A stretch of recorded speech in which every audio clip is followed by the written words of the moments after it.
Shalom saudara-saudari kami yang terkasih, puji syukur kita kembali lagi bertemu dalam ibadah tengah minggu online pada malam hari ini.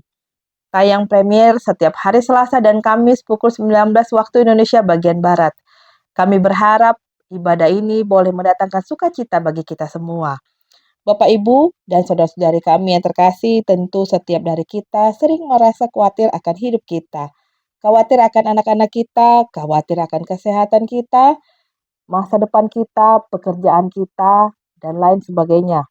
Kita pasti masih mengingat peristiwa COVID-19 yang banyak mengubah hidup kita hingga saat ini. Dan mungkin bagi sebagian kita, saat itu adalah masa-masa yang sulit dan kelam dalam bagian hidup kita. Namun kita bersyukur saat-saat itu juga yang menguatkan kita dan kita semakin menyadari bahwa hidup kita ini adalah milik Tuhan. Dan sebagai orang yang percaya, kita menyerahkan hidup kita ke dalam tangan Tuhan, menantikan janji Tuhan untuk memulihkan hidup kita. Sebab janji Tuhan dan dalam Kristus adalah ya dan amin yang tertulis dalam 2 Korintus 1 ayat 20. Bapak, Ibu, dan saudara-saudari kami terkasih, hari ini, malam ini, ibadah kita akan mengingatkan lagi janji Tuhan kepada kita bahwa Tuhan selalu beserta dengan kita dalam keadaan apapun dalam hidup kita, bahkan di saat-saat sulit sekalipun yang kita lalui. Kita akan mulai ibadah kita bersatu dalam doa. Bapa kami yang di sorga, kami bersyukur atas kehadiran-Mu di tengah-tengah kami pada saat ini.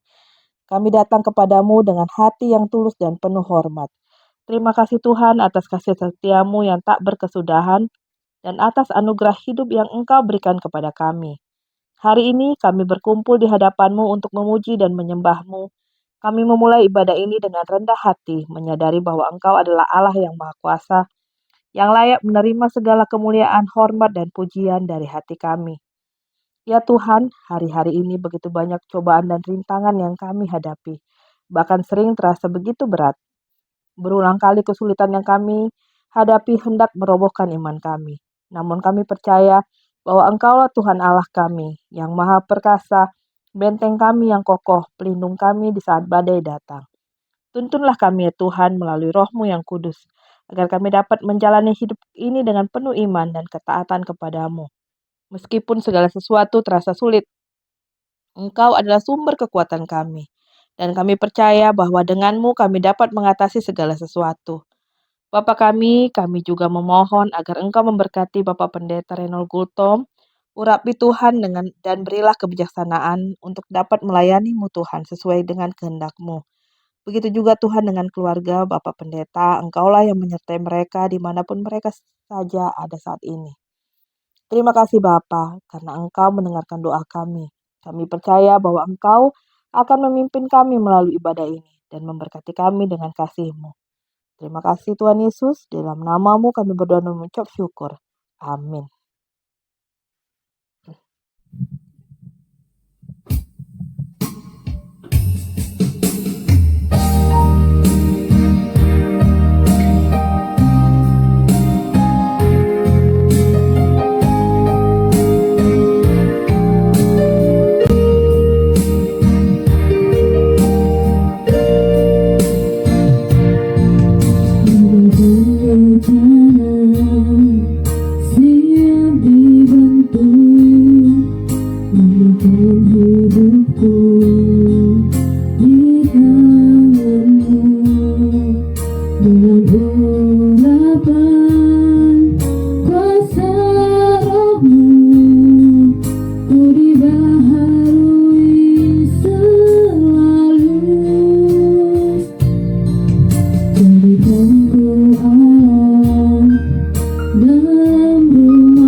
Saudara-saudari kami yang terkasih, ibadah kita hari ini akan dibawakan oleh Bapak Pendeta Reno Gultom STH. Selamat datang Pak. Ya, Terima kasih Bapak sudah hadir untuk melayani pada malam ini. Bapak Reno Gultom ini adalah pendeta di Gereja Kristen Protestan Indonesia GKPI Jemaat Khusus Bromo. Dan renungan kita pada malam hari ini diambil dari 1 Timotius 4 ayat 6 sampai 10. Marilah kita mendengarkan firman Tuhan dengan kerendahan hati dan kita boleh menerima berkat-Nya melalui firman Tuhan yang akan ditaburkan pada malam ini. Kepada Bapak Pendeta kami persilahkan. terima kasih Nal. Sebelum kita mendengarkan firman Tuhan, mari kita satukan hati pikiran kita berdoa. Ya Tuhan Allah Bapa kami yang ada di sorga, syukur bagimu Tuhan atas segala kasih karunia yang Kau berikan bagi kami, terutama Tuhan memelihara kehidupan kami pada saat ini. Seluruh pendengar, seluruh warga jemaat-Mu, Engkau berikan dalam kesehatan dan sukacita. Biarlah sukacita terus mengalir di tengah-tengah seluruh yang terjadi, di tengah-tengah seluruh yang ada di tengah-tengah dunia ini, bahwa sukacita selalu bersumber daripada Tuhan, menjawab seluruh tantangan dan kesempatan yang ada melalui pengenalan kami akan Kristus Yesus Tuhan yang menjadi juru selamat kami. Oleh karena itu Tuhan, kami mau mendengarkan sapaan daripada firman Tuhan menjadi pijakan dasar yang kuat, suluh yang kokoh di tengah-tengah problematika dan juga tantangan, dan menjadi jati diri kami sebagai orang-orang Kristen yang percaya dalam nama-Mu.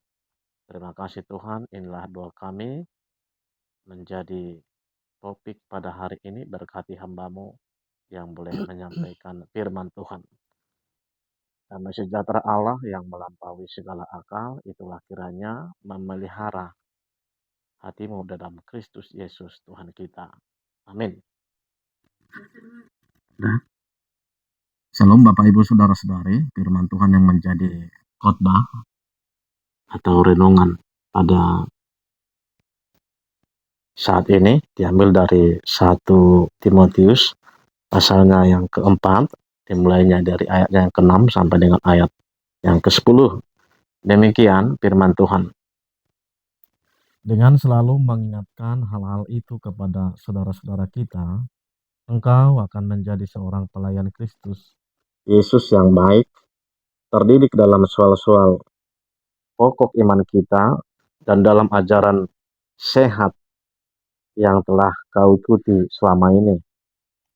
Tetapi jauhilah tahayul dan dongeng nenek tua, latihlah dirimu beribadah.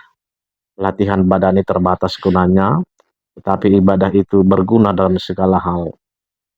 Karena mengandung janji, baik untuk hidup ini maupun untuk hidup yang akan datang. Perkataan ini benar dan patut diterima sepenuhnya.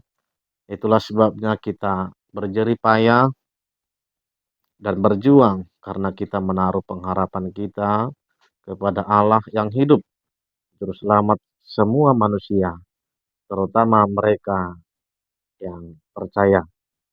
Demikian sapaan firman Tuhan. Ibu bapak yang dikasihi oleh Tuhan kita, Yesus Kristus, satu hal yang kita pahami, atau satu hal saudara yang harus pahami, bahwa dalam tahapan ataupun proses pertumbuhan rohani kita mengalami pembentukan spiritualitas atau mengalami proses sebagai orang yang percaya atau sebagai umat Kristen. Inti dari pengalaman akan pertumbuhan rohani itu adalah bagaimana menurut perspektif Rick Warren itu, bahwa kita harus mengalami sebagai proses pertumbuhan rohani di dalam pertumbuhan spiritualitas ataupun keberimanan kita sebagai orang yang percaya. Tapi kita harus pahami di dalam pertumbuhan rohani yang Tuhan maksudkan, yang Rick Warren katakan itu adalah bahwa setiap orang yang percaya akan menghadapi atau mengalami tantangan di dalam proses pertumbuhan iman tersebut. Itu bisa saja terjadi di tengah-tengah kehidupan kita, bahwa ada hal yang digunakan oleh Allah bagaimana untuk semakin kita turut di dalam proses pertumbuhan itu, di dalam proses yang dikehendaki Allah itu, bahwa menurut Donald S. Whitney mengemukakan bahwa ada 3 hal faktor utama yang mengubah orang Kristen untuk menjadi meneladani atau seperti Kristus. Pertama, orang Kristen itu mengubah orang per orang. Artinya dalam relasi kita, di dalam persaudaraan kita dengan sesama kita, diuji melalui sesama kita sebagai manusia. Oleh karena itu pengamsal berkata dalam Amsal 21 ayat 7, besi menajamkan besi, orang menajamkan sesamanya. Artinya bahwa salah satu proses yang Tuhan uji di dalam kehidupan kita sebagai orang yang percaya, kita diuji juga melalui sesama kita. Besi menajamkan besi, orang menajamkan sesamanya. Dan hal yang kedua, di dalam proses pertumbuhan rohani itu, untuk meneladani daripada Kristus Yesus itu, yang kedua adalah Allah memakai keadaan untuk mengubah orang yang percaya. Misalnya, karena kelaparan bisa saja orang akan menjadi pencuri. Karena kebutuhan, orang bisa saja mencuri, membunuh, dan lain sebagainya. Itu hal yang kedua. Dan yang ketiga, menurut Pastor Whitney adalah penderitaan, kesulitan, sakit penyakit merupakan kondisi yang Allah izinkan terjadi dalam kehidupan orang yang percaya. Allah memakai hal itu untuk menggembleng orang pilihannya supaya menjadi orang yang percaya. Bapak, Ibu, saudara-saudara, itulah kesulitan yang Tuhan pakaikan bagi setiap orang yang percaya di dalam proses pembentukan spiritualitas itu, untuk pertumbuhan rohani, untuk semakin meneladani daripada Kristus, untuk semakin menyerupai kepada Kristus. Itulah yang terjadi. Oleh karena itu tema kita pada hari ini sangat tepat sekali. Dikatakan bahwa tekun beribadah walau ekonomi sulit. Bagaimana kita tekun beribadah walau ekonomi sulit? Oleh karena itu di dalam firman ini, dalam 1 Timotius 4 ayat 6 sampai dengan ayat 10, inilah yang mau dikatakan oleh Paulus kepada Timotius yang sangat sungguh sangat muda itu. Yang sangat sungguh sangat muda itu dan belum dewasa secara pelayanan pada saat itu.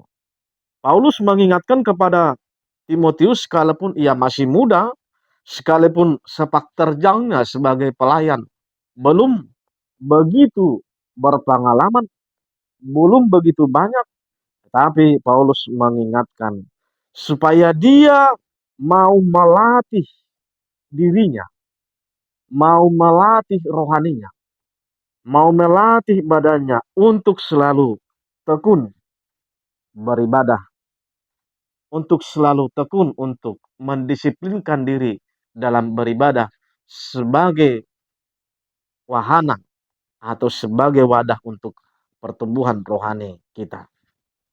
Karena itu Ibu Bapak yang kasih oleh Tuhan kita Yesus Kristus, itulah yang dikatakan oleh Rasul Paulus kepada Timotius, engkau akan menjadi seorang pelawan Kristus yang baik, terdidik dalam soal pokok-pokok iman, dan dalam ajaran yang sehat yang telah kau ikuti selama ini.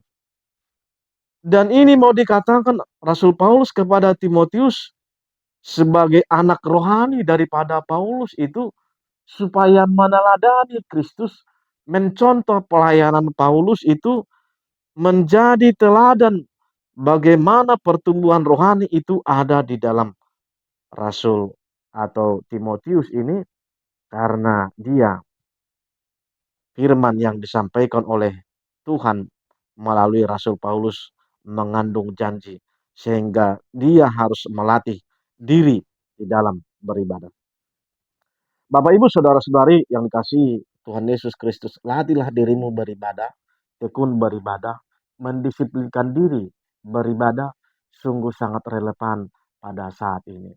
Kata ibadah, kata tekun beribadah berasal dari bahasa Yunani pertama gum gumnaso, gumnaso, gum atau gumnase, bahwa menurut Ralph Yarley dalam buku Expository Bible Commentary itu berarti menunjukkan diri sebagai olahragawan, disiplin, dan salah satu di dalam masyarakat Yunani kuno pada saat ini kata gumnaso disepadankan kepada seorang olahragawan yang berarti dia olahraga mendisiplinkan diri bahkan membuang segala sesuatu pun yang ada untuk yang membebani dirinya. Dia membuang hal itu supaya tidak membebani di dalam olahragawan itu. Dia membuang itu sehingga dia leluasa untuk berlari olahragawan dan dia berlari dengan cepat dan lain sebagainya. Kata ini juga menjadi figuratif di tengah-tengah kita sebagai orang yang percaya bahwa kita juga harus berlatih, mendisiplinkan diri, bahkan menertibkan diri kita, melatih diri kita secara terus-menerus untuk menuju panggilan Tuhan. Tekun beribadah salah satu menjadi kualifikasi kerohanian kita untuk menuju kesalehan hidup. Jadi Bapak Ibu saudara-saudari, latihlah dirimu beribadah menjadi panggilan bagi kita pada saat ini. Melatih diri beribadah adalah karena kehendak Tuhan. Kita harus mempraktekkan itu di dalam kehidupan kita orang yang percaya. Jadi disiplin rohani untuk pertumbuhan rohani bukanlah alternatif Bapak Ibu. Bukanlah pilihan. Tetapi disiplin rohani merupakan perintah dan tuntutan Allah bagi kita, menjadi tanggung jawab kita. Hal yang pasti yang harus kita pahami dan harus kita ketahui adalah sekalipun kita melatih diri kita terus beribadah, mendisiplinkan diri kita untuk pertumbuhan rohani dan pertumbuhan rohani kita, bahwa itu tidak sekedar diharapkan Tuhan Yesus untuk mendisiplinkan diri rohani kita, tetapi untuk menjadi kemauan kita, tetapi kita lihat Tuhan Yesus, dia mendisiplinkan dirinya untuk pertumbuhan rohaninya ketika di Taman Getsemani dia berkata, dengan penderitaan dan kesulitan itu yang sudah dia tahu sebetulnya, tapi dia masih sanggup berkata, ya Bapa, ambillah cawan ini lalu daripadaku, tetapi bukanlah kehendakku yang terjadi, melainkan kehendakmu lah yang terjadi, dalam Lukas 22 ayat 22.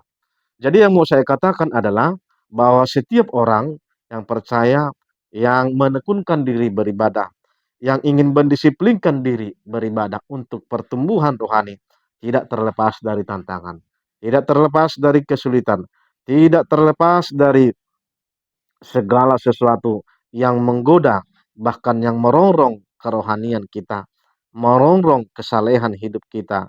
Tetapi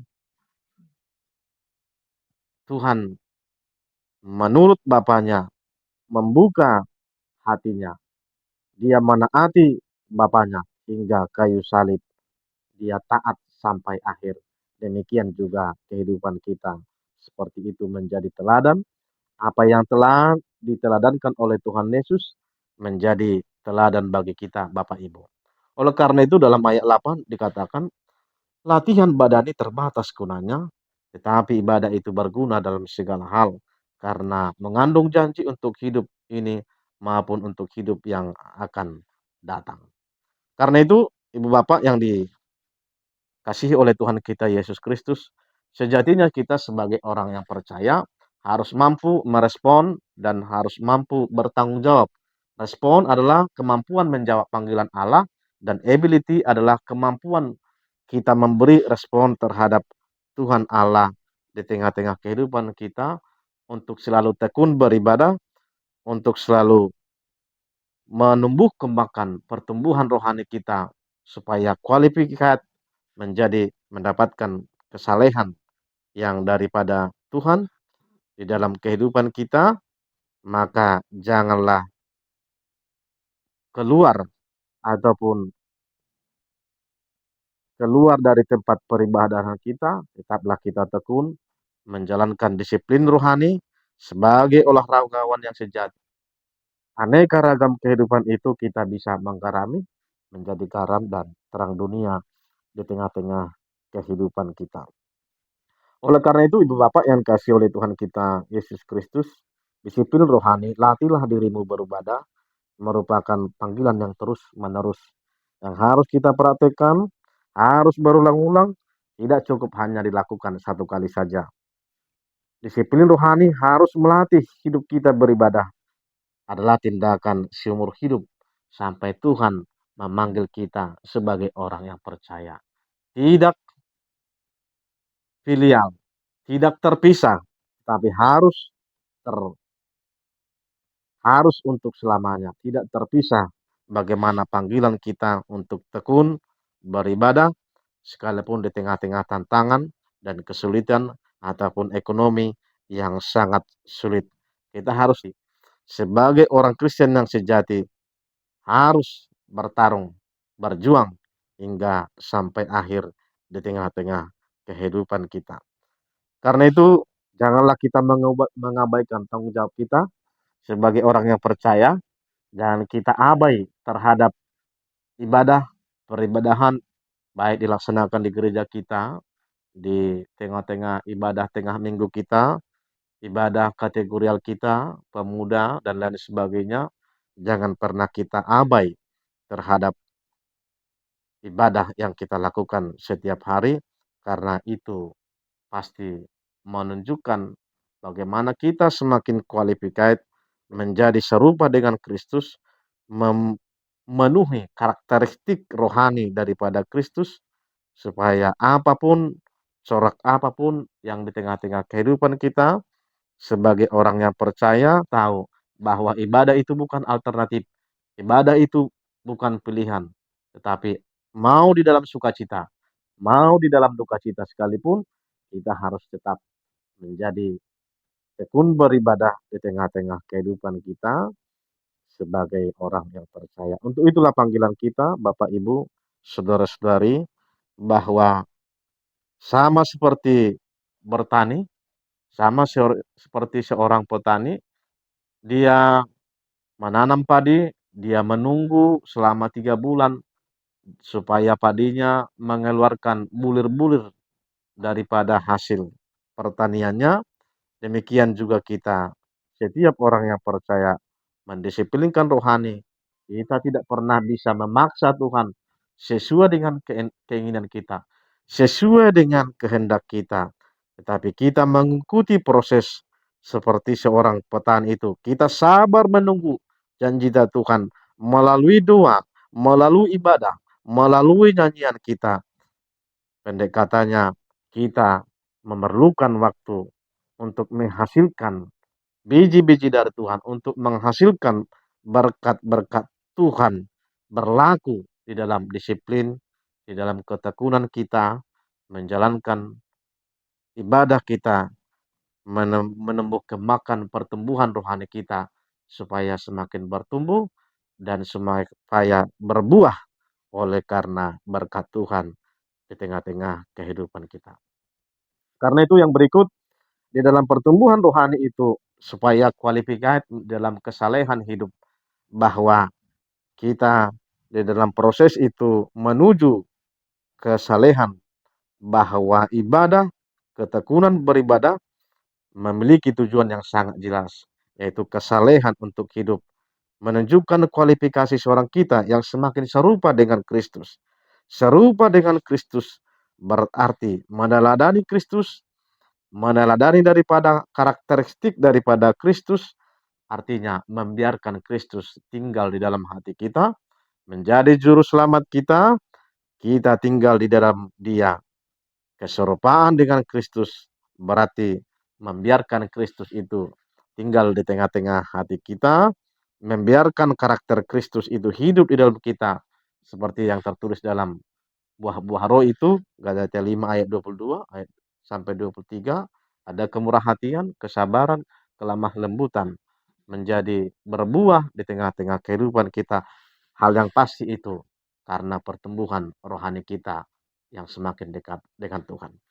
Oleh karena itu, Bapak Ibu yang dikasihi oleh Tuhan kita, Yesus Kristus, jadi proses disiplin rohani yang Timotius katakan melalui Rasul Paulus adalah membawa kita supaya menimbulkan, menghasilkan buah-buah roh oleh karena pertumbuhan rohani kita yang semakin baik. Dengan sangat keras menjalankan disiplin rohani, tekun beribadah, dibutuhkan perjuangan yang sangat keras. Oleh karena itu, kalau kita membaca dalam 2 Timotius 1 Timotius 4 ayat 10 ini berkata, itulah sebabnya kita berjerih payah dan berjuang, karena kita menaruh pengharapan kita kepada Allah yang hidup, juru selamat semua manusia, terutama mereka yang percaya. Jadi saudara dan saya adalah orang-orang yang berjuang dalam pertumbuhan rohani, dalam proses pertumbuhan rohani, pembentukan karakter dan spiritualitas kita, supaya semakin menunjukkan karakteristik daripada keserupaan dengan Kristus.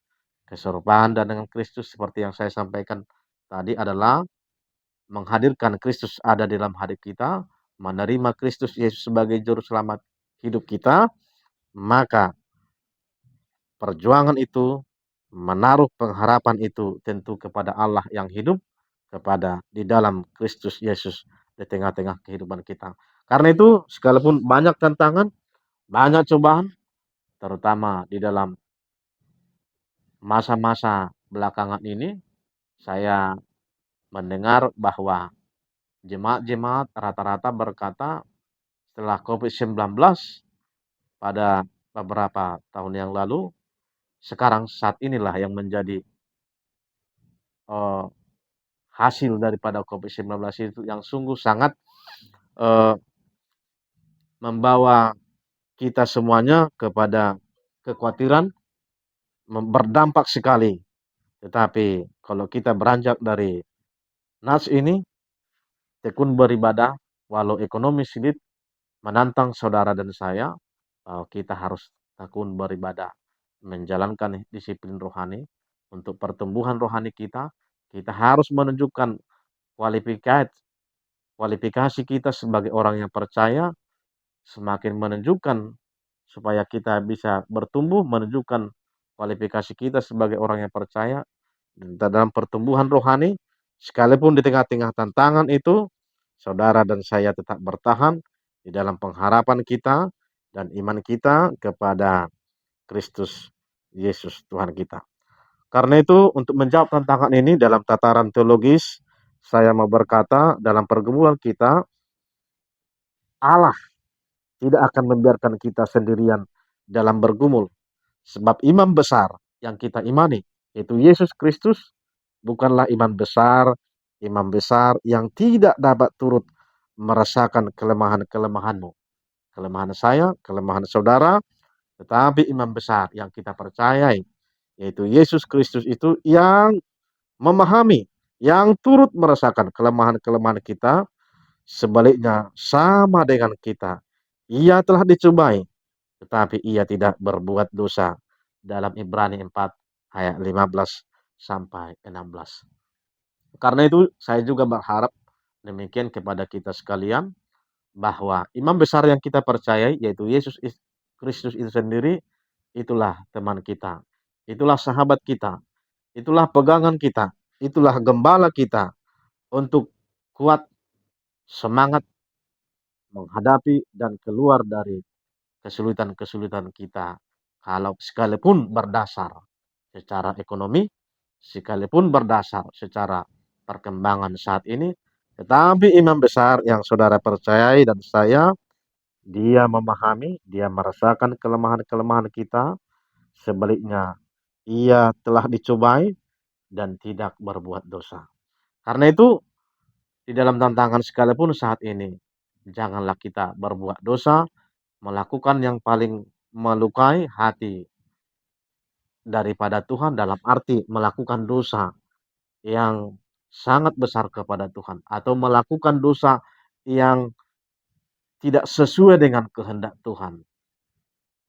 Tetapi hendaklah kita seperti meneladani daripada Kristus Yesus itu sendiri, sekalipun imam besar itu dicerca, dihina, dihujat, tapi dia tidak terbersit pun dalam benaknya untuk membalaskan kebencian dengan kebencian, tetapi dia membalas dengan kebencian dengan kedamaian, kesedihan dengan sukacita, dan lain sebagainya. Untuk itu Bapak Ibu Saudara-saudari, marilah kita tetaplah beribadah, meminjam istilah Paulus kepada Timotius, tetaplah latih dirimu beribadah, walau di tengah-tengah situasi ekonomi sulit. Demikian Bapak Ibu, kiranya menjadi berkat bagi kita semuanya. Amin. Berdoa. Bapa di sorga, terima kasih Tuhan untuk firman-Mu yang boleh disampaikan hamba-Mu. Kiranya menjadi berkat bahwa tekun beribadah menjadi pembaharu di tengah-tengah kehidupan kami saat ini. Kami berdoa biar Tuhan memberkati firman-Mu, bahwa semakin mengalami pertumbuhan rohani untuk menunjukkan kualifikasi kami sebagai orang yang percaya, biar apapun yang menjadi tantangan dan kesulitan yang dihadapi, bahwa kami harus tetap berjuang dan beriman oleh karena pengharapan kami kepada Kristus Yesus, bahwa imam besar yang kami percaya yaitu Yesus merasakan segala penderitaan-penderitaan kami dan turut merasakan segala apa yang kami alami, tetapi melalui Yesus menjadi juru selamat kehidupan kami, menyelamatkan kami melalui iman kami di tengah-tengah tantangan saat ini. Oleh karena itu kami berdoa biar seluruh jemaat-Mu memahami dan semangat untuk selalu mencari kehendak Tuhan, untuk semakin meneladani daripada Kristus di tengah-tengah hidupnya, sekalipun di dalam tantangan, dalam kesulitan, baik dalam sukacita maupun duka cita. Berkati firman-Mu menjadi sapaan rohani bagi kehidupan kami saat ini, menjadi sukacita yang baru bagi kehidupan kami. Terima kasih Tuhan, ini doa kami. Dalam Kristus Yesus kami berdoa dan bersyukur. Amin.